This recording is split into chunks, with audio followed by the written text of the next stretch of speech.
Hey, it's Red Summer, And it's Hanifa Walida. and we are your gay aunties. How you been doing, baby? Woo! Coming at you one more time. Woo! I'm so excited. Absolutely. For those of you all who are just joining us, we want you to know first, welcome to your gay aunties. It's good to have you here. Your gay aunties is a weekly podcast that is centered around queer adulting. So if you want Auntie Hanifa or I to answer any questions that you have about life, love, or any other of your good gay experiences, go ahead and tap your aunties on the shoulder by sending us a letter at yourgayaunties@gmail.com, or you can DM us on Instagram or Twitter at your gay aunties. Woo! Yes, my lord. Um. Okay. So I just want to remind you guys that we've been trying new things since episode 1, and we're really excited now that we come live to you on YouTube every Sunday at 1 p.m. Eastern. So we're really promoting this, and we're really excited. All of you guys have already subscribed. We want to build our subscriptions all the way up to where they are on IG. So come on over to your gay Mm-hmm. and so come on over to your gay aunties on YouTube, and then you can join us for free. You don't got to pay nothing. Just come on, chime in, and kind of kiki with us, as we do our episode. You know what I'm saying? We love it. Exactly, and we also accept questions/letters via our YouTube live as well. But what we're really excited about today is our guest. Later on, we're going to be bringing in the one and only Jessica Care More live here on what YouTube. Love, before love, before we do love, that, love, love, love her. exactly. Oh yeah, totally, totally, totally. We all go way back, so this is gonna be fun. Um, so, as let's move into our pop and politics for the day, for the week. Absolutely. The Corona Yeah, yeah, yeah. madness continues. Right. So today in Corona news, no. The first Cor- thing I just kind of wanted to talk about, because it's near and dear to my heart as well, even though I know that you are there and I am no longer there, is that Atlanta is back open. Atlanta is not back open for business. And Okay. they have chosen to open up like the most ridiculous things, like the nail shop and the bowling alley and like Barbershops. the massage parlor. The Listen, massage parlor though, for real though, like how you for gonna? real. There is no distance in massage. I mean, nail salons are toxic before the corona came Right, in. You know what I mean? right. Come on. But and someone wrote a funny meme saying that when they start opening up the golf courses and the tanning salons, then everything's okay. Right, right. Don't go until they open up the tennis salon. That's when you know they are right. You know what I'm saying? And you know what? And I noticed that the traffic is creeping back up in Atlanta. Mhm. And I'm out here, when I have to be out, I'm like, really, Negroes? Are we really doing this? Come on. Don't y'all need to take your Bama asses back in the goddamn house. Come on now. It's Mhm. like I don't get us, and I guess as a New Yorker, I'm just a tad bit offended. It's like, maybe you haven't been touched, or Yeah. known someone who knows someone, or even just feeling the gravity of the weight of death surrounding you, to really respect not just yourself and you and yours, but other people as well. Like, come on, y'all, it's really not that. Well, okay, look, I understand. Some people are stressing out. They're like, where the money coming from? And Mhm. Georgia's on some. Well, we ain't got no money for you niggas in our Department of Labor. Quiet as kept. Right, Cause right. I'm waiting on both checks. I'm still waiting on the 1,200 beans, and I'm waiting on my unemployment. And then neither one come knocking. Wow. So I get the stress level, but you know what's worse than being broke? Dead nigga. Mhm. That's worse than Dead being is broke. definitely worse than broke. You know what I But mean? I am like, well, so there's two things that are happening, right? So a lot of my friends, it's Atlanta, so a lot of my friends have nail salons and beauty shops and restaurants and things like that. And so I have seen them post like, I know what the governor said. We are not open, right? I get, I love you, all my clients. I love y'all. I love my family. You know what I'm saying? And so people are having to make personal, like individual business decisions, on whether to open up and try to get money to feed their families versus like trying to keep their families alive. And I think that's an unfair choice to have to make. When there's money, it's just where the money is going, right? It's plenty. Yeah, It's where yeah. they're deciding to send it, and a lot of times they're sending it to companies who are still furloughing their workers, even though they've gotten $20 million stimulus, money from the government and things like that. Like it's absolutely crazy right Yeah, I now. mean, it is absolutely crazy, and we are living in a bizarre but not so surprising time. It's like I'm sitting back, like I'm in the middle of writing this sci-fi script, and I say it's sci-fi, but it's kind of sci non-fi. You know what I mean? Like, Mm, it's like this is actually kind of happening. This is totally foreseeable. And I'm not surprised with this country, but I think what's both indicative of this country, what's both non-surprising about this country, and very revealing, is the underlying racism, all the underlying stuff that is being peeled back. What ain't peeled back for black folks, but white folks like, oh, why are black folks so affected by this? Why I jog down to the fresh air market down the street for me. But our structural, all the structural systematic racism, all the isms that apply to us, once again white folks are shocked.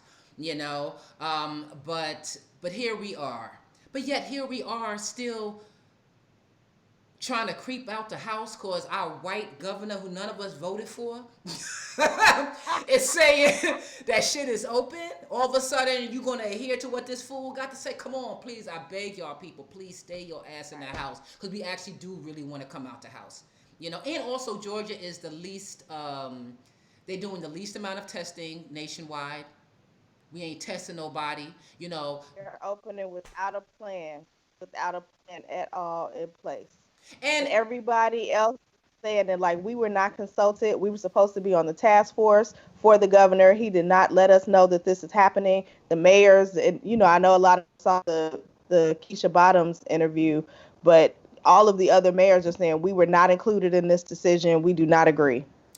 essentially, essentially, listen, it is what it is, and just know that we're all living through history. Hmm. And there's something to appreciate about this. Like we said, like last episode, you got any mimas or as Yeah. I'm totally joking because that's what that motherfucker called. The Surgeon General. He's another thing we could talk about on a whole nother episode. But Hmm. but if you have any great grandparents that are still living, so we're calling the silent generation. So not the baby Hmm. boomers; they weren't even born yet when the depression was happening. But if you have any people in your family who are part of the silent generation, that's like late '80s and up, they can let you know what it was to actually live through a depression, and it looks a lot like this.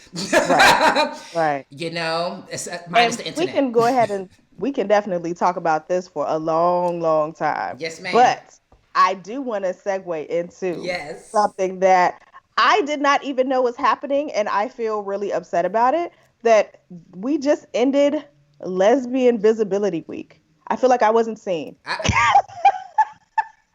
I ain't I hear feel about. unseen If it wasn't for our during intern, we Lesbian wouldn't have known Visibility nothing. Week. She's like, y'all know it's lesbian visibility week. I'm like, oh word, bad I missed lesbian, bad it. lesbian. Absolutely. And so, one of the things that I did notice when we were talking about it, and I'm so grateful that we have young people who work with us on our staff for this because they really keep us connected, was I told her that I did just happen to see a Sonic commercial. Right. Yes, And yes. so there's the Sonic commercial. And if you want to look it up at, No, no, you I also got want to it. look I at, got it, girl. I oh, you got it. have it? I got it. Let's show it to the people. All right, here's the Sonic commercial. It's so cute. You were really smacking really loud. More than once? Yes. It's okay. It's that good. Okay. Oh, there you go. That's how you chew. Now here comes the smack.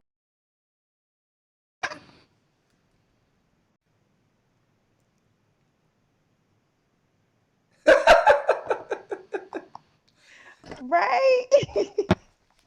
Hold on, I got to plug my thing back in. Yes. All right. You sound good and look good now. I got Yeah, it wasn't for the yeah. training. Okay, so we going live again, y'all. Thank y'all for All hanging right, I'm out. ready. You know what? You know what the issue is, and I think it's the connection. Hold on. I think it's connection in my house, right? You know, Mm. I'm with moms during the corona, and we had two TVs on. I think that was too much for it. Oh, so so yeah. I think that was too much for it. And it's like, well, who's on first, who's on second? All right, so I'm just gonna don't you know, hold on one second. Okay, hold on. Don't worry about the system. You know, our editor can edit it all together for the podcast. Let's just make sure everybody knows we back on. I'm just gonna go on IG real quick. And so we're starting back from we just finished the video. No, I don't think we need. I Yeah, mean the yeah, yeah, commercial. yeah. Exactly. Just finish the Yep. commercial. Yeah, totally. Hold on. Let me just go real quick and just tell people we back on. Hold on. I'm gonna do live. Fuck it. Hey people. So your aunties had, you know, you know, but we back. But we back on YouTube, so hop your ass over there, and we hopefully will be okay all the way through. We got Jessica Care more coming on in just a sec. All right, hop on over. I'm out. Okay. Woo! Child. All right, people started to come back. All right, y'all. It was the internet. It wasn't your aunties. It was the internet. Okay. All right. Yeah, you can't now note you can't have more than two TVs connected to the internet at the same time, Yeah. and not with Xfinity anyway. Anyway, so back to what we were saying. Yes. So I was saying what I loved about the commercial is that it was just what it was. Like it was people hanging out, like they're in the car enjoying their food and like it was just funny and light and cute and you still got to see us just being ourselves. I love it. I know it was like, I mean, listen, okay. I mean, speaking of lesbian visibility, this is something, you know, that obviously has been on our radar or our want and need and dream, you know, since I was young. And it's a different kind of visibility. Like, visibility for our generation was like, was that someone in the bushes? Was that a lesbian over there? You know, Mm, and usually she always had long hair and was very femme and everything, because that's a lesbian that everyone can digest easily. And, you know, if y'all been listening to the show, I have been a champion for masculine women to be seen, one, as women, mhm. you know, but also being a part of just the queer, you know, dialogue, the queer vision, you know, out there. Because again, too much of a degree, at least in the straight world, but even in our world, you know, effeminate beings are always kind of put on a pedestal, and we're kind of like a Yeah. last thought. So for Sonic to actually put, you know, a stud, a butch, whatever you want to call her, you know, up in the driver's In the seat. front You know, seat, right. she wanted in the back. She wanted in the back. You Mhm. know, they either got somebody at the writing table, you know what I Yeah. mean, or somebody, the PA saying, "Hey y'all," Yeah. you know. Oh, speaking of, did you get to watch 20? Yes. Well, okay, I got into the second episode. Okay, Auntie Hanifa is mad late on 20s, and I'm so mad at myself because I started watching it last night, and I was like, "Oh my God, this is so good! This is so good! This is what I've wanted for so long." Oh, yay. It's like, oh my God, I'm looking at myself at 20, because like all my friends were straight when I was young. Even before I knew I was Yeah. gay, my friends were straight. And it's like this, and she's a dreamer. She's a like, you know, she's such a beautiful character. All aside from her being stud or whatever, like she's such a beautiful character. Yeah. And a funny character. And then her being a stud, a black, dark skinned stud. On top Yeah. of that, And I love that it wasn't like overly like pointed at her being gay. It's just like she's our friend and like everybody's going on with life. Like And I'll wait until you get into it. Maybe we can do our pop and politics review once you're done with it. But my wife and I definitely sat in here and watched the whole thing like in one sitting. Oh wow, wow, yeah, yeah, yeah. I think that's Yes. gonna be my Sunday binge. And and I also what I appreciated about it, and like I said, I'm just getting into it. I don't know if they go deeper into it, but how you kind of see everyone's moms too, their relationship with their moms. And Yeah. there was one small scene in the first episode where the main character was talking to her mom on the phone, and her mom was playing solitaire, but she was faking like she was at a card game with friends, and it kind of showed her loneliness, and Mm, my heart almost broke. I was like, yeah. to go that deep, like, and this is where I appreciate the show because, okay, yes, the protagonist is a dark skinned, queer, masculine woman, but her life around us reflects us all. So it's to use her as a venue for all of us to kind of see our lives in different ways. Yeah. I mean, I couldn't have asked for a better script. Oh, I'm so glad you liked Yeah, it. I'm almost crying, welling up just thinking about it. Like crying, laughing, and crying, crying. Oh, You know what I good. mean? Yeah, it was beautiful. Yeah. Thank you, Lena. Thank you, Okay. Lena. Yeah. Hercules, Hercules. Wonderful, wonderful, wonderful. Yes, yes, ma'am. All right, y'all. So let's just take a little time and take a little break, um, Mm. and let's do that. And Is this me? I think it's you, baby. I think All it. right. So, what we want to remind you of in our break here is that you do not have to just always listen to your gay aunties. You get to also speak your truth. If you want to talk to us, you want to share something, a thought that you had about something that you heard on the show, you want to share your poetry with us. If you would like to tell us a story, ask us a question. I know some of us, don't really like writing it all down. Maybe you just want to get it out, right? So you can go to your gay aunties on IG, click the link in the bio, and on there, go to speak your truth. You have 90 seconds. Get it all out. Say everything that you want to say, share everything that you want to share in that 90 seconds. Maybe you want to get another 90 seconds. I don't know. Go ahead and go crazy. But all you have to do is go to your gay aunties on Instagram, click on the link, and speak your truth. For sure, for sure. And so oh no, no, girl, tell me about the thing on Twitter. I'm so excited about that. Oh, okay. So, like, I was just like, oh, giggle, giggle. So, what we're gonna do on Wednesdays? So, Auntie Red is not really a tweeter. I don't really know a lot Is that what they about call them? Twitter. I don't know. I'm just making up my words, right? But I have our wonderful intern who's going to be working with us on Wednesdays. Wednesdays, 6 o'clock. We're going to be live on Twitter. We're going to answer your questions. We're going to give you feedback for everything that you slid in the DMs, right? We're going to just be there with you on Wednesday. So if you just want to catch up with Auntie Red, go ahead and join us on Twitter on Wednesdays. We'll be sending out ideas and just chatting and whatever it is that you do on Twitter, we'll be doing that on Wednesday nights. And yes, so that's beautiful. So, of course, when you want to support your gay aunties, when you're in one of those moods, like, you know what my aunties doing? Well, I don't know what they're doing, but I want to support them. I want to Mm. throw some coins. You know what I'm saying? You know where you're going to go, right? You're going to go to patreon.com/ your gay aunties and, give what you can when you can. We know these are hard times, but you know what? Guess what? It's always been hard times for Negroes and, and queer people. What different? Facts.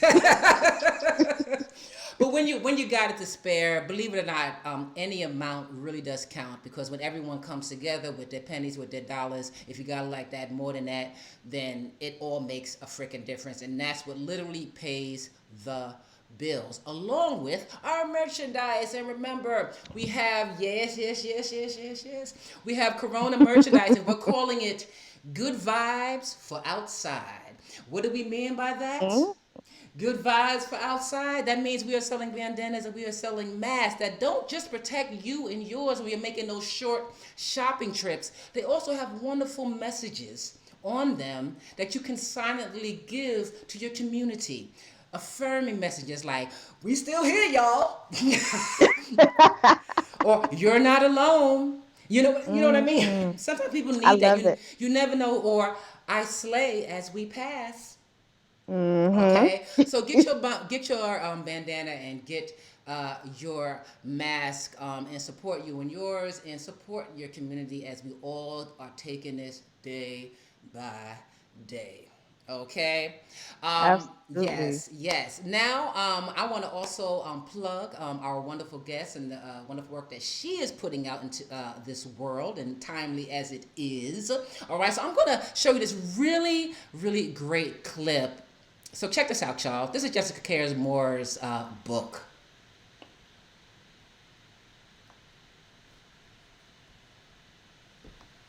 Yep.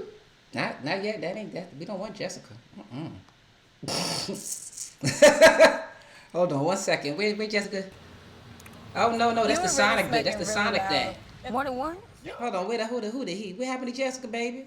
Oh, see, no, that ain't right. That ain't right. That's all right. Hold on, y'all, cause we gonna put Jessica in here. This is one combobulated show. Look at us. Hold on one second, y'all. So we gonna do this right. We gonna do this right. I thought I'd uploaded that. Bad me.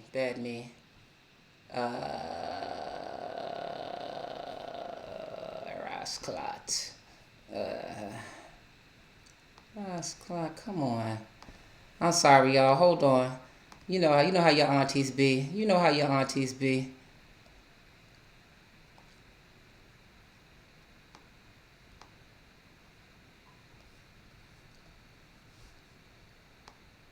Where my Jessica?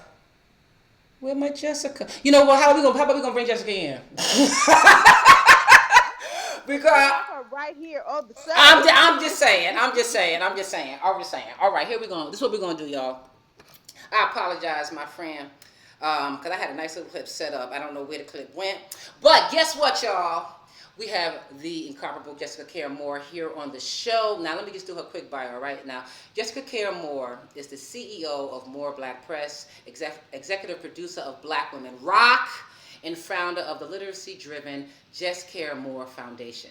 Internationally renowned poet, playwright, performance artist, and producer, she is the 2013 Alan Locke Award recipient from the Detroit Institute of Arts. Moore is the author of The Words Don't Fit in My Mouth, The Alphabet versus the Ghetto, God is Not an American, Sunlight Through Bullet Holes, and a memoir, Love is Not the Enemy. And now, she has her new body of work, We Want Our Bodies Back.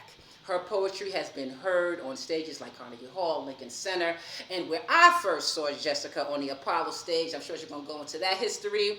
She has performed on every continent. Jessica Care Moore believes poems belong everywhere and to everyone. Ladies and gentlemen, Jessica Care Moore. I'm having so much fun with y'all. Technical difficulties, all that shit. I love it. Because I'm so grown and proud of myself that I made it on Skype today. So Right, right. This Thank is you. this Thank you is the so auntie much. struggle. This is the auntie struggle. But the I love how auntie our children struggle, bear with man. us. No, we good. I'm so excited, and y'all energy has been really, really good. And I'm in Detroit, so it's been the hits are hard here. So like Hmm. anytime I can laugh, boost my immune system, Mm-hmm. feel happy, it helps because you have to through the information and through the losses and the pain. So it's been real, real. This is good. This is good for me. So I appreciate being here. Yes, Mm-hmm. thank My you Mm-hmm. next so time, much. the Yes. gay aunties. I said to all my people at the last minute. So hopefully folks will tune. They folks will tune in, or they will later. Yeah. We got a few people up in the spot right now, which we're excited to have. Listen, before we go into your work, I just gotta just kiki with you and just send love, like me and Yes. Jessica. We go way back, early 90s, when you On. first arrived in New York, right? Yeah. And let me tell y'all something. This is a little thing. I don't know if you know Jessica, or maybe you've been Yeah. told, right? Jessica did the one thing that all of our us spoken word poets, MCs at the time would have never done. All of us New Yorkers, because we just all about ourselves. We would have never went on the Apollo, right? Yeah. But this Yeah. is the beauty of being when you're new to a city, you're wide open and Mhm. don't give a flying fuck. And Don't give a Jessica fuck. went on the Apollo and made that shit happen. And tell them about it, girl. But that's when It was deep. It was deep. Like I was living there for 5 months. I was still learning how to do the trains. I was living in Brooklyn. I was really trying to figure out how to get on the two and the F and shit. I was like, what is this? Being from Detroit where I grew up driving everywhere, it was a big maze for me. And so at that time I was still learning the poets, and that's Maurice Dwyer, who's my brother to this day, saw me at Brooklyn Moon. He was associate producer for the Apollo. And he was like, Jessica, I wouldn't say this to a lot of poets, but I'm telling you that I think you should come audition for the Apollo. bless him. And yeah, and I'm from Black Detroit. And so, like, performing in Harlem in front of Black people, that made sense to me. So I hesitated for a moment, and I was like, yeah, run it, let's go. And I auditioned, and it was deep. It was real deep. Because, I mean, I remember when it happened the first time, I didn't invite nobody. And then I won. That's why I tell people, like, yo! To come up here, and so about people came, some of the poets came, I remember Tyron came, and Pierre came, and Tarika came, like some of the crew from Brooklyn like showed up, like for real. You want, and then winning the 3 times, because it's the Apollo. It's a TV show. They shot 3 shows in a day. So Mm. Mm. that's why I cried. People are like, why were you so? I was upset, but I was overwhelmed by the experience because I didn't expect to win. I didn't expect to get booed, but I didn't expect to win. Mm. And Yeah. because I was like, it was some brothers singing the Temptations. I was like rooting for them and shit. I was like, oh my God, like 5 older brothers and shit, some suits. I was like, and I ended up beating a rapping pit bull. That's who I beat. I beat this rapping dog that had been on like High 97 with like Dr. Dre and L. Like the damn talking, the rapping pit bull was killing everybody. And I came on there and beat the damn dog. Yo, I do not remember the rapping pit bull. I have no memory of the rapid It pitbull. was person that I beat. That motherfucker was winning. The dog was winning. The guy would be like beatboxing, and the dog would be like, "Boat, boat, boat." It was crazy. I beat that, and everybody singing about Jesus. So I'm so proud of Oh myself. yeah. Well, that's enough. The That's an three, Apollo staple. yeah. And I came back the next day, and I won 2 more. And then they were like, I was getting dressed for my 6th win, and Steve Harvey and they all came. They said, "No, we love you." They were overwhelmed. Like Ray Chu and the crew, Steve Harvey, Kiki Shepard. They were all happy that I was Mm. winning, and they didn't. They kind of wanted me to just go out like that. And then they had to start paying me after the 5th. So they were like, "All right," because I became a professional artist at that moment. After the Ah. 3rd win, you had to join the union. It was good. My Oh. life. Yeah, that's deep. Right? At Ah. that time it was AFTRA. I had to join AFTRA because Oh I was getting wow. national television exposure on a major level. I took up 5 weeks of their damn programming, and that has never left me. Do you know I have inboxes on Instagram from sisters who in their 30s was like, I was 12 when I was watching you. Me and my mother sat and watched you for 5 weeks in a row. You influenced my life. You're the reason why. Mm. Just add me in your inbox, sis. Yeah. Like, just go ahead and do that now. Like, I Mm-hmm. try Like, my best when I'm like every time I see you, not to be like, but Jessica, me and my mama was no, watching the see, that's like crazy. for real. Those stories are crazy because I'm like 30 right now. So I'm trying to figure out how that shit worked out. But I want to hear about somebody that was 12. Don't be telling me you was 12 story. I'm like, wait a minute. I'm I grown. will, but I didn't know that you like Hanifa said, I didn't know that you could do poetry on Apollo. Yeah, a lot of us Like Yeah. didn't.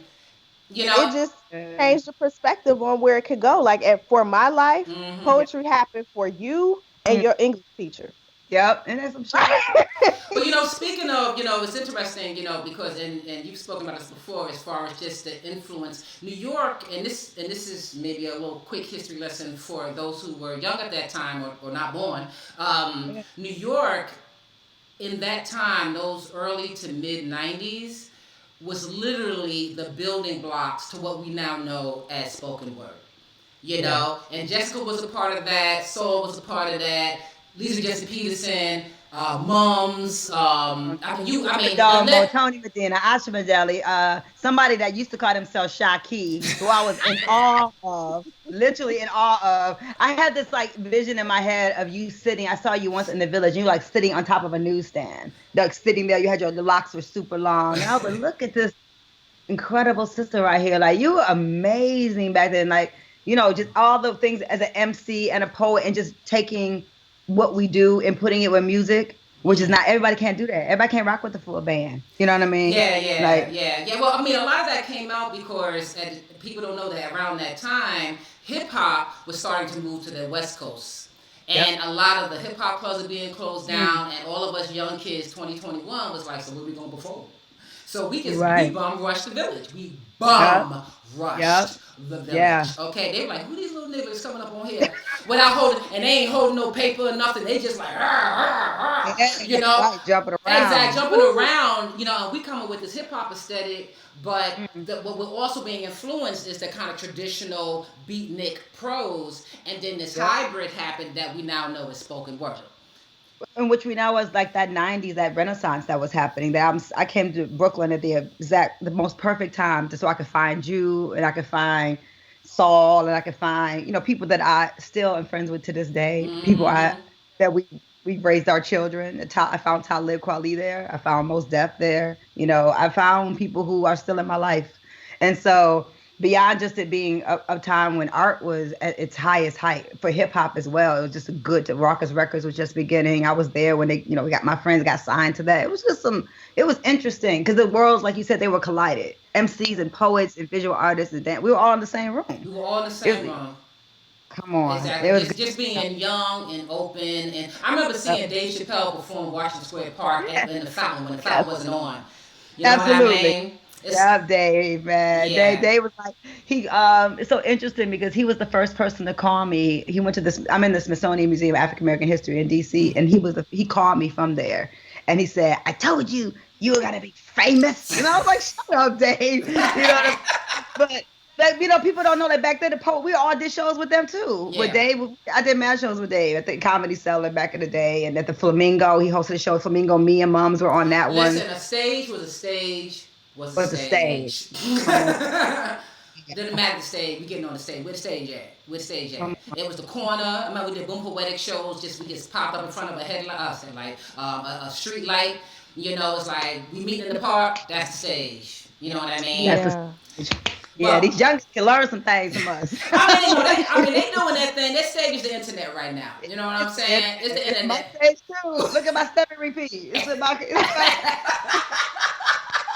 And me, I'm going to build like a little platform and just be like, fuck it, because the chair readings are getting weird. So I got to figure out ways. So I really want to stand up, like to read. And Mm. figuring out how to I need a microphone. I need a whole situation. Yeah, but It's going to I happen. love you got that banner in the back though. I Banner, love love. that's your wall, or your banner. That's my banner. Oh, okay. I was like, That's damn, she painted her my wall. step. You No, about that business. that's my step and repeat. I'm so ghetto. I'm like, whatever. This is the. But look, my book came out during the pandemic. It's crazy. Like I Well, was let's go so into your excited. book. Let's go into your book, Listen, please. we want our bodies back. It's my fifth book because I've been running more Black Press since '97. So Yes, ma'am. pushing other poets, published Saul's first book. I got Raspberry Rocker's book, Asha Bedeli's book. So supporting Black voices in poetry. Thankless, crazy work. I don't know why I did that, but I did it. And I decided to not do it with my book. With We Want Our Bodies Back, the title poem is for Sandra Bland. It's my best collection of poetry, my strongest work. And I wanted, especially Black girls, yeah, young Black girls especially, to get the book and to see it in stores and to see it at airports. And here I am now. The book come out on HarperCollins. I'm the first Black woman to be a poet to be on HarperCollins since Gwendolyn Wow. Brooks. So it's like this Wow. humongous deal for me. And then now I can't even go look at the damn book in the damn stores because all the stores closed. And my whole tour was canceled that I set up by myself. Yeah. And yeah, I set the whole tour up because I've been doing this work for 25 years. And so I know how to book myself for money Mm-hmm. and to get gigs. Whereas HarperCollins, wants to sell books, whereas I need a check to pay my mortgage. Mm-hmm. So it's Mm. different. it's deep working with them, but it's been good. It's been a learning experience, I think, on both ends. But I deserved it at this point in my life. I'm grown, and I didn't want to work that hard. I don't have time to be chasing dollars from bookstores. So, distribution. I needed the distribute. It's a distribution deal, if nothing else. Yeah. And so the book is here. It's really beautiful. I Wait, wrote it wait. for. What's the impetus of it? Like, what is the book trying? What's the message that the book is It's trying to about, relay? well, we want our bodies back. It's about self-love. It's about survival. It's about reclaiming our bodies. It's about not saying you can't have our children. I mean, Mm, people have different depictions. I think people who haven't read the book, they're like, Jessica Care Moore's book is saying how men should treat women when it has nothing to do with that. So it has everything to do with like how we should treat ourselves. You know, mm, I have a poem. I'm not ready to die today about a young artist, a young rich artist that was crawling on the ground at an awards show, right? And this my response as an older artist woman that's been in the industry long enough to know that she don't have to crawl on the floor no more. Mm.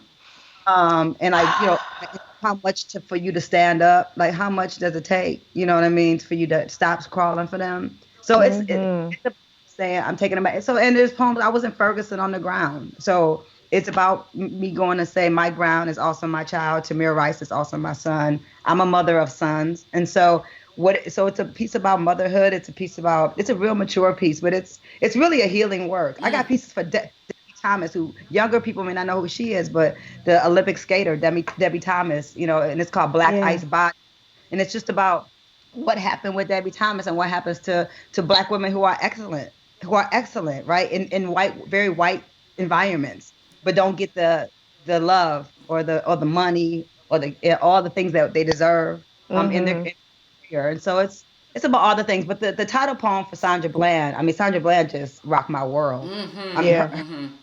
uh, hasn't really left me, and so it's about how many of us die in silence, how many women die in silence in police custody. We know Sandra Bland's name, but so many go unnamed. And I'm so glad that she was on YouTube and active, so we could see this fiery sister who reminded me of all of us. yeah, Like, my girls could have been me. I guess how I when I get pulled over, irritated. yeah, Like, why am I getting pulled? What is the problem? And it's a call to action. It's not a quiet book, and I'm excited that Mm. I was like courageous enough to put a bind around it and say we're gonna put it out. Patrick Bass, my editor, was a fan and knew my work for many years, and he's like, "We doing this." It was a no brainer for him. So excited. So we have a question for you, but before we go into the question, I would love for you just to read a piece. Just Yes. spit a little something from the book. Okay, so I won't do. I'll do. I am not ready to die All since right. I said I was gonna do that. I am not ready to die a little more today. My nails are polished a bright aquamarine. My skin smells like the ocean. In my hair, I'm wearing the flowers he left on my doorstep. Tiger's eye and turquoise are wrapped around my wrist. Do I look like I'm attempting an early death? My headphones sound like Sade. I wish these new girls would get the fuck off their knees and transform a room with some subtle power and grace. Sade doesn't really dance, poet, and that is the point. When did it become okay to die in this country on our knees? The Walking Dead, a 24-hour day spa. They parade in groups. Hell, I need a massage too, but at what price? I gotta stand behind mediocre bars just because the kids rock to it. I've yet to hear an MC destroy the alphabet more gangster than Intezaki, so I ain't ready to die today. Won't participate in the spirit massacre of our children. My throat was on fire, pen is hot. Intezaki is dead. Intezaki will never die. I'm more mm, alive in my to these wannabe Euro inside out millennials. I've graduated from digital slavery masterclass. I read books without screens. I have sex with men my age or not whenever I feel like it. I love my hair, my ass, my breasts. I'm clear my power is between my ears, inside my chest. Black girl magic doesn't grow between our legs. This is the mythology of men. How much to get off your knees, sis? This pen is a knife stabbing out the hearts of dead trees. These trees already dead anyway. A walking dead urban forest. We are surrounded. So I continue to climb, to write, because I ain't ready to die today or tomorrow. I'm going to keep living inside poems you didn't know were left for you. If you would just get off the goddamn floor, you could see all these poems, all this poetry All this world they attempt to kill you with is really your universe to inherit, to change, to rebuild. Mm. Get off your knees, sis. Stop crawling for them. Stand up, Queen Latifah, Light, Lauren, Missy Elliott, Left Eye, Bahamadia, Rod Digger, Roxanne, Rhapsody, Kate Valentine, Mama Soul. Microphones are not stripper poles. Sonia, Audrey, Maya, Intezaki, Jane, Lucille, Nikki, Tony, Asha, Stacey Ann, Akira, Mahogany, Elizabeth, Lisa, Michelle, me, us. We need you to stop dying, stop dying to be less than who you were destined to be. We need you to outlive death in all its forms. Live, live, live, so patriarchy can finally die. Woo! Woo. That's that. Woo. Where was Thank you in the you. house when you wrote that? Or where was you? Girl, that sound like one of them joints that wake you up in the middle of the night, like, get up, bitch, right? You know, like, Right? It was like that too. Somebody called and they told me the story. I said, she doing what? I said, okay, let me just, fuck it. And I didn't go look at the clip. I didn't want to know who it was. I never talk about who it is. I said, let me just find something to balance out that shit. So Yeah. yes, that's what we yes. do. So look, we got a quick question. And oh, go ahead. Yeah, a quick question for you, Jessica. How does a writer know that their body of work is finished? Huh. You never finished. I'm not finished. As soon as I'm done with a book, I'm writing another book. So my body of work will be when I'm gone. The one book is not the body. It's just another book, but the body of work is what I'm working on.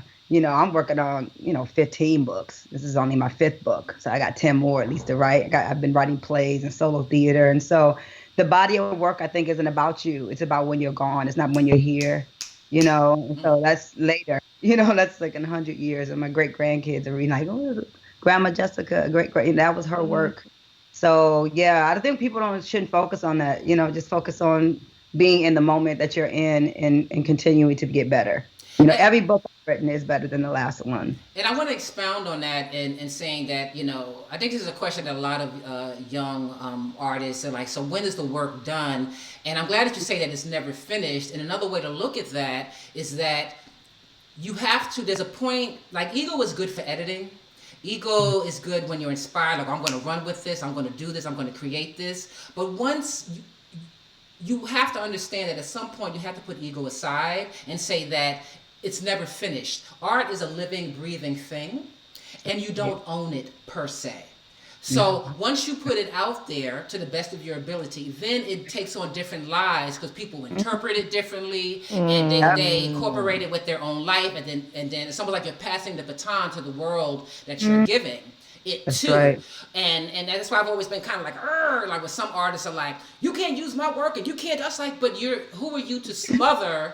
Who are you? I mean, yes, I understand publishing. Right. Everybody got to get paid, but that's Right. that's aside from giving someone permission or To being use it. or being a gatekeeper, Right. and it's almost like a suffocation of the art, because the art is going to live whether you like it or not. Art is going to live beyond you. You are just a vessel. You're Come not the on. creator. You're a vessel of something That's that already right. was in the universe. They just needed someone to kind of channel it through to this world. Yeah. Once you share it, it's gone. It's gone. I mean, so many little girls have done that Black Statue of Liberty poem in little debates and forensics, and what am I do? Ask for some licensing money? Come on. You know what I'm saying? I be like, Ashe, keep it moving. The little girl, Zendaya, I don't even know, that little actress girl, she was reading my poem, Black Statue of Liberty, when she was 7 years old on YouTube. I didn't even know who she was. And she started talking about me in a little magazine. So you don't know who you're affecting on the planet. That's why you're exactly correct. Like once you do it and you share it, it's gone. And that's what art's supposed to do. I'm not a gatekeeper over my work in that way. I'm like, here you go. I tell all my business and my work. I say everything. I don't care. I really no filter in the writing in that way. So, it is what it is. Yes. Yeah, that kind of speaks to what I was gonna say a second ago. Is like the last time that we saw each other was at Mama Intizaki's her service Service at DC, where I had on my red cape, my long feather cape. Oh yeah, I think I wore a red long ass feather cape. I had just been with her, so that was really, really difficult. And she had called me a few weeks before she passed, saying she would say stuff like, "Jessica, I want you to hear something. I'll call you right back." And I was like, "Okay." And it was deep why Intezaki is because she's like, me and Sonia Sanchez talk all the time. But I was a fangirl with Entezaki. I used to be like, put the phone on mute and be like, Entezaki is on the goddamn phone. I'll be freaking out. She don't even Yeah. know. I'm like, and she was talking about my work a lot on Facebook. In particular, the poem "We Want Our Bodies Back," which she really loved a lot. Yeah, but I went to Florida and spent a weekend with her, Sonia, and Last Poet. And I wasn't. It was the Maroon Festival. Aja Monet had put it together, but I wasn't presenting. I wasn't being paid to be there. I just said it's a weekend with them that my elders about to be in a hotel, so I got a room right in the same hotel and have breakfast with them every morning. And that's it's Oh. really, really valuable experience because I never saw Intozaki again. And Mm. so, yeah, I love her. She changed my life. 10th, I think 10th, 11th grade, when For Color Girls came to the Black Box Theater in my Detroit Public High School. That's when I found poems, you know. Yeah. She's Absolutely. special. She's special. She's all over my book. She's all over. The book is one of the opening of the book I dedicated to her. I I wouldn't be here if not understand. for Intozaki, like I say Ashe, Ashe. there are yeah. at least 50 black girls in Chicago that have a copy of one of, and not it's not always for color girls. Any Intozake book that I had, I Yeah. have given away and had to rebuy I love that. Thank you. to Yes. young girls all over that city. No, it's So important. we got one more question, and then we'll Okay. wrap it up. And this is from Everywhere Alien, aka Brad. Oh God, what does he want? I'm publishing his book. His book is coming. I'm his book publisher. He gets on my nerves. Let me hijack it. He hijack it. You not a gay. You are uncle. Get off the show. Uncles are welcome. Uncles are welcome. Oh, okay, fine.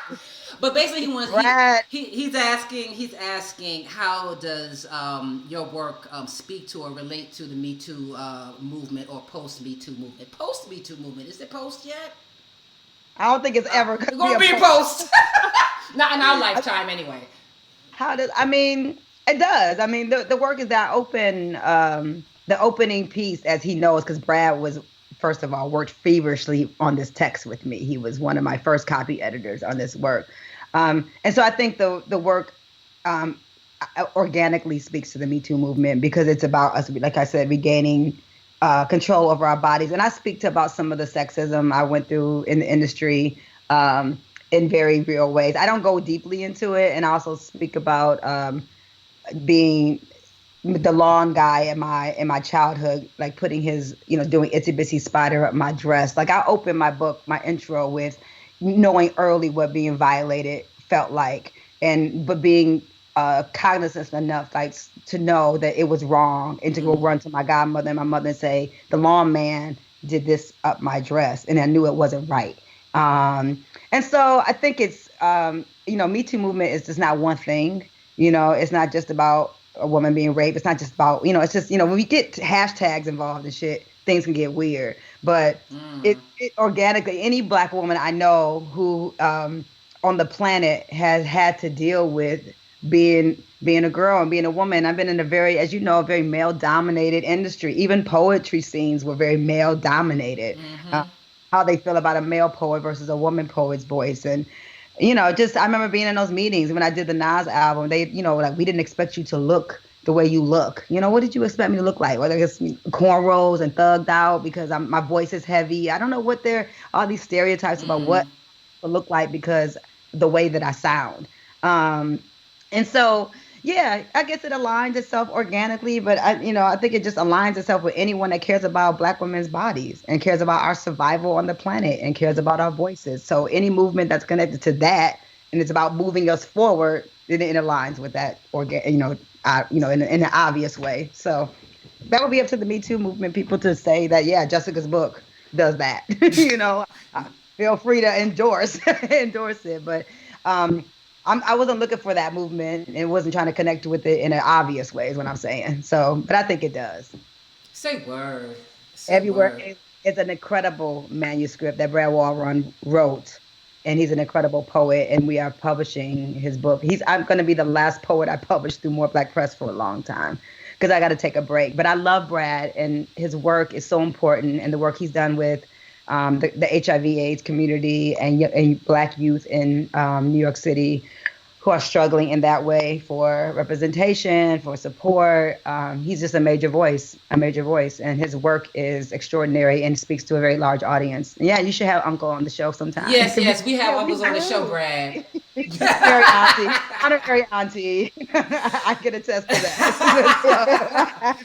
I love me some Brad. He's the first. He's the first black man I ever knew that was named Brad. So I never ever forgot your name, bro. Just cause of Serious. that. Only black man named Brad I know too. That's deep. Word The, up. And shout out to Wadey Grant because you shout out to us. You're a new subscriber to your Gay Aunties. Thank you, and you are welcome. And with this, we're going to wrap up. Listen, we can sit here and kiki with Jessica all day long about art, Yeah. love, life, thing. and you name Yeah. it. And at some point, we're probably going to have her back on the show when you have another book out. Get the book. Get this one. This is Get the one. the book. We're going to put all the information in the show notes. Jessica, let us know how you can get her book directly. All right, and with that being said, y'all, we love you. We always appreciate your letters, speaking your truth. We just love doing this work as your gay aunties. And with that being said, my name is Hanifa Walida. And I am Red Summer. I'm Jessica Care Moore. And we are your gay and ally aunties.